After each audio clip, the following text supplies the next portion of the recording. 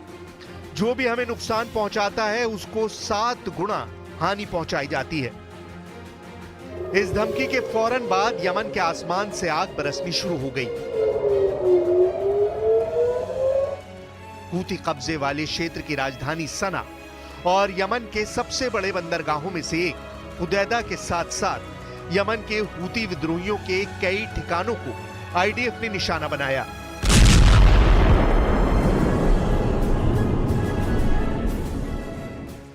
The IDF conducted precise strikes on Houthi military targets in Yemen, including ports and energy infrastructures in Sana'a, which the Houthis have been using in ways that effectively contributed to their military actions.